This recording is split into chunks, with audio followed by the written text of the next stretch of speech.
Programa 4. Procesos metabólicos.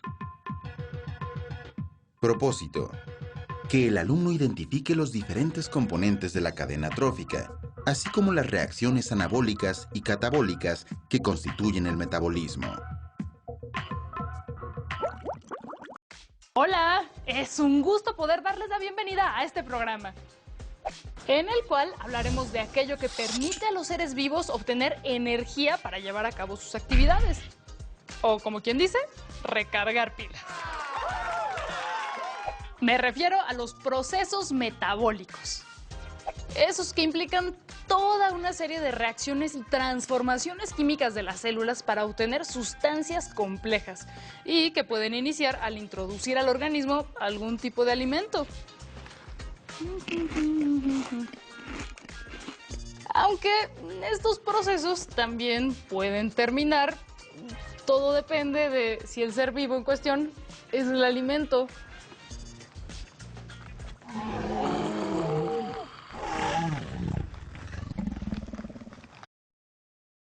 Ups. Todos los seres vivos dependen de otros seres vivos para sobrevivir. Por eso, una de las formas de interacción más básicas entre unos y otros es la alimentación, que a veces es una forma muy definitiva de relacionarse. En general, un organismo se alimenta de otro para obtener energía, de la cual dependen todas, absolutamente todas sus funciones. Nosotros, por ejemplo, consumimos energía todo el tiempo, incluso cuando estamos parados, sentados o cuando dormimos. Como ves, sin pilas no hacemos nada. Por eso todos los seres vivos buscamos de dónde obtener energía. A esta transferencia de energía de un organismo a otro, los científicos la han denominado cadena trófica. Digamos que esto es la punta del hilo. Vamos a desenrollarlo. Los primeros generadores de energía en la cadena trófica son los llamados productores, ya que producen su propio alimento a partir de agua y dióxido de carbono utilizando la energía de la luz del sol. Este es el caso de las algas y también de las plantas, los primeros organismos en colonizar el medio terrestre hace unos 700 millones de años. Mediante la fotosíntesis, las plantas transforman compuestos inorgánicos en orgánicos, denominados carbohidratos o azúcares.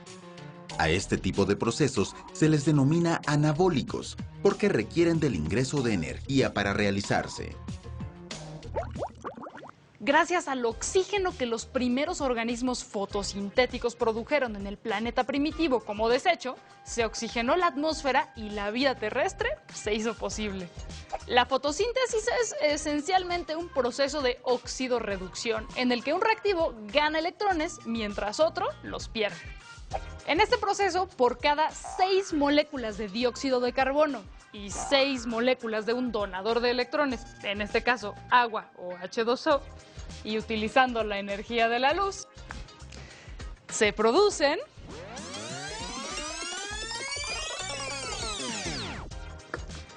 una unidad de carbohidrato y 6 moléculas de oxígeno. Todo el oxígeno que respiramos y que nos mantiene vivos proviene de las plantas y también de las algas marinas microscópicas, que producen la mayor cantidad de oxígeno atmosférico. Por eso, la tala indiscriminada de los bosques representa un problema tan grave, pues al destruirlos, el ser humano está acabando con el oxígeno que respira. Por fortuna, todavía hay bosques y también mucho sol, porque sin él la fotosíntesis tampoco sería posible. Pero vamos más despacio.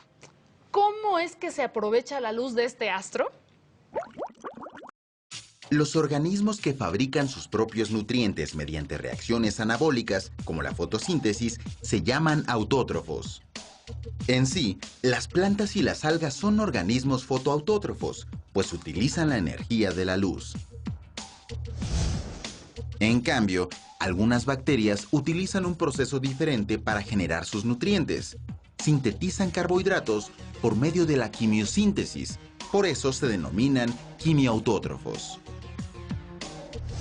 En la quimiosíntesis se sintetiza la principal fuente de energía para las células, el ATP o trifosfato de adenosina. Esto se logra utilizando la energía que se libera de la oxidación de compuestos inorgánicos, en donde a partir de una molécula de dióxido de carbono, una de oxígeno y 4 de sulfuro de hidrógeno, se obtiene un carbohidrato, 4 azufres y 3 moléculas de agua. Básicamente, la quimiosíntesis se diferencia de la fotosíntesis en que la fuente de energía para reducir el dióxido de carbono proviene de reacciones químicas que liberan calor y no de la luz del sol. En los seres vivos, las reacciones que liberan energía en forma de calor se llaman exotérmicas y las que requieren energía se llaman endotérmicas. Generalmente, en las reacciones exotérmicas se produce ATP, mientras que en las endotérmicas se consume ATP. En sí, tanto la fotosíntesis como la quimiosíntesis son procesos anabólicos y por lo tanto endotérmicos, requieren energía. La quimiosíntesis se da en organismos que viven en ambientes donde no llega la luz del sol y no puede realizarse la fotosíntesis, como en el fondo del mar. En estos ambientes especiales, los organismos quimiosintéticos son la base de la cadena trófica, porque son los únicos productores de alimento. Afortunadamente, en la superficie terrestre abunda la luz del sol. Y gracias a eso predomina la fotosíntesis, pues el mundo natural se rige por la eficiencia y la quimiosíntesis es un proceso más caro en términos de energía, ya que exige una mayor cantidad de esta. Toda acción representa un gasto energético y los organismos en estado natural no realizan gastos innecesarios. Por eso, si utilizan una vía más costosa que otra, como la quimiosíntesis, es porque resulta absolutamente indispensable para la supervivencia. Sería bueno que esto lo retomáramos los seres humanos, porque hoy en día tomamos de la naturaleza miles de veces más energía de la que necesitamos para sobrevivir. Y todo esto en aras, no digamos de la comodidad, sino simple y llanamente de la presunción, de la vanidad, entre muchas otras razones igual de superfluas. Este afán consumista afecta a organismos de todos los eslabones de la cadena trófica. Luego de las plantas, los siguientes organismos en la cadena trófica son los consumidores primarios, que se alimentan, precisamente, de autótrofos como plantas y algas. Este es el caso de muchos insectos, reptiles, aves y mamíferos, que sin embargo, en no pocas ocasiones, son utilizados por los mismos organismos que consumen. A lo largo del tiempo, las plantas han evolucionado para aprovechar a los organismos que se alimentan de ellas o de algunas de sus partes de diversas maneras. Dos de las más importantes son la reproducción y la propagación de semillas. Por eso, muchas plantas producen sustancias y han desarrollado estructuras especiales para que otros organismos se alimenten de ellas. Los nectarios de las flores segregan el néctar que alimenta a muchas aves e insectos. Al tomar este jugo, los animales se llenan del polen de la flor masculina y lo llevan a otra flor, que puede estar en la misma planta o en otra de la misma especie, de la que también van a alimentarse, depositan el polen y así queda fecundada. Esta relación entre la planta y su comensal es tan estrecha que la evolución de diversos vegetales está ligada a la forma de los animales que se alimentan de ellas. Este proceso se llama coevolución. La forma de los picos de los colibríes y la forma de copa de muchas flores son un ejemplo muy representativo de este proceso, ya que sin sus características formas, ni el colibrí podría extraer el néctar de las flores, ni las flores podrían propiciar la distribución del polen. Otra forma en la que las plantas se interrelacionan con los animales que consumen sus frutos es la propagación de semillas. Los frutos son estructuras que contienen las semillas a partir de las que germinan nuevas plantas. La forma, color y aroma de muchos frutos evolucionaron al ser ingeridos por algunos organismos. El consumidor obtiene alimento y al defecar dispersa las semillas ingeridas. Hay animales como las ardillas que se alimentan de la semilla misma, Normalmente las colectan del suelo y las entierran como reserva de alimento. Estos animales entierran tantas semillas que muchas veces olvidan dónde las dejaron y sin saberlo están sembrando nuevas plantas. Existen también las plantas que dispersan sus semillas por medio de los animales sin dar nada a cambio. Lo hacen produciendo semillas envueltas en una capa de ganchillos que se adhieren al pelo de los animales y viajan con ellos a tierras lejanas. También hay plantas y animales con tal grado de interacción que viven juntos y se protegen unos a otros. Por ejemplo, algunos árboles han evolucionado de manera tan especial que sus troncos proveen hogar y cobijo a ciertos grupos de hormigas, las cuales a cambio los defienden de los depredadores. Este tipo de correlaciones donde ambos participantes obtienen un beneficio se llaman relaciones simbióticas y las encontramos en todas partes. ¿A poco no? Un ejemplo muy cercano es nuestro propio cuerpo, que de manera inevitable es hospedero de muchos organismos. Y aunque algunos nos causan enfermedades, otros tantos nos aportan beneficios.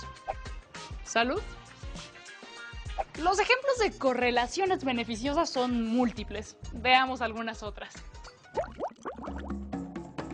Las relaciones de las plantas son muy amplias y pueden formarse con todo tipo de organismos. Ejemplo de ello es la asociación entre raíces y hongos, en donde estos obtienen alimento de la planta y a cambio la ayudan en su proceso de fijación de fósforo y nitrógeno. Sin embargo, este tipo de relaciones solo pueden establecerse mediante el contacto directo y en las cadenas tróficas es común que dicho contacto se pierda. Cuando comemos carnes de otros animales, como los cerdos, los seres humanos estamos cumpliendo el papel de consumidores secundarios.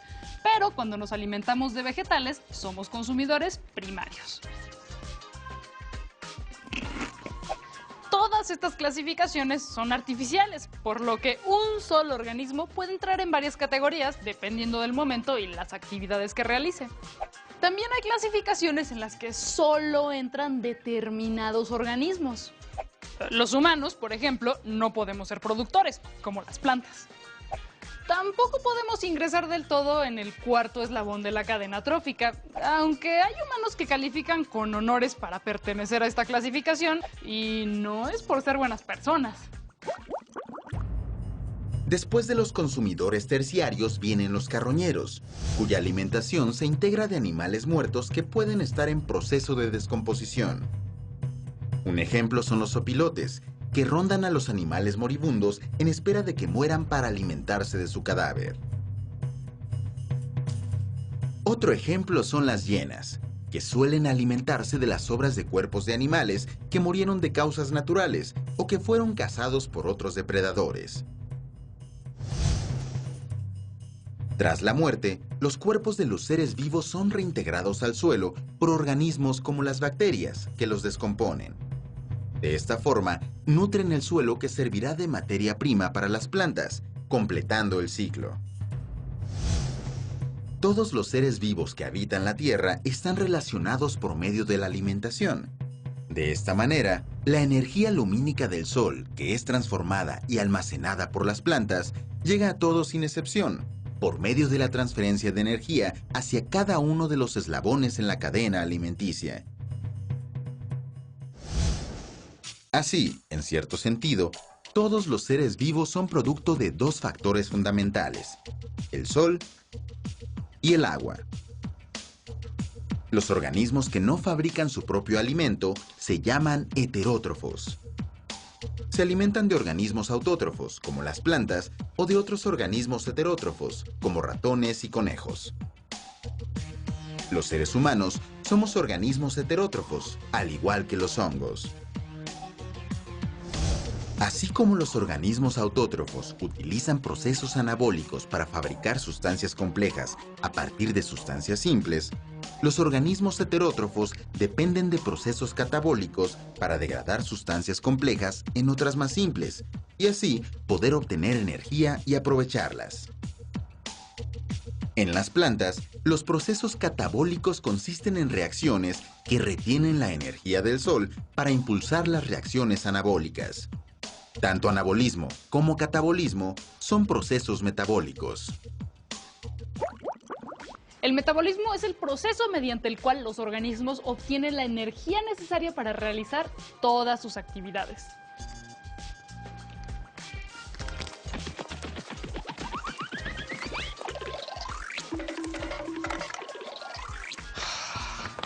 ¡Uf!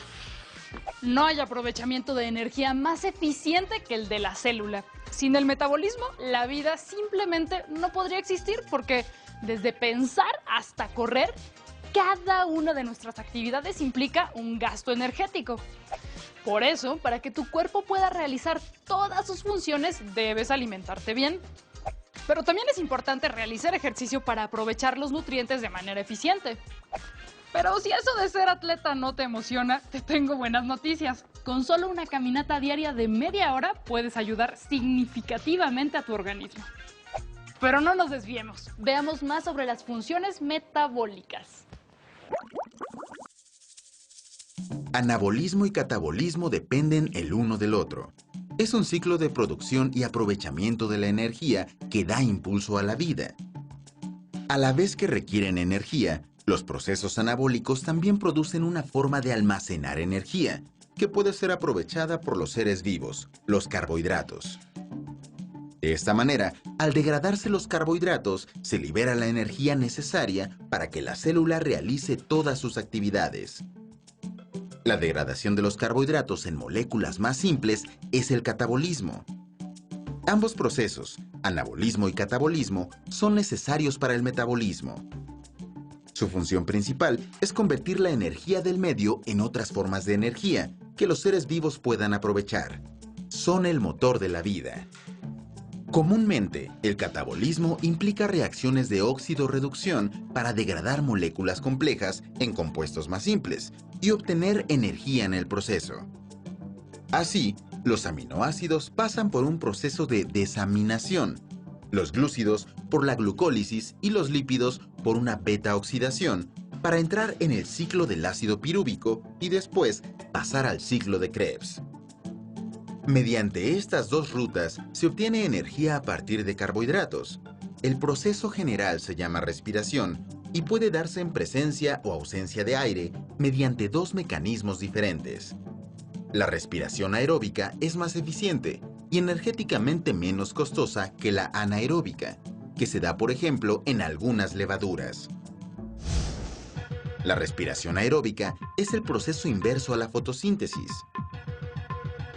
Mediante esta ruta se recupera la energía almacenada en los carbohidratos y se utiliza en forma de ATP, la molécula energética por excelencia en los seres vivos. En la reacción general de la respiración aeróbica a partir de una molécula de carbohidrato y 6 moléculas de oxígeno, se obtienen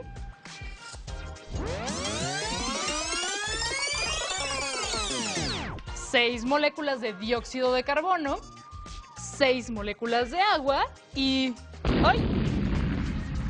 energía en forma de ATP. Mientras que en la respiración se produce dióxido de carbono, energía y agua a partir de oxígeno y carbohidratos, en la fotosíntesis se producen carbohidratos y oxígeno libre a partir de agua, dióxido de carbono y energía.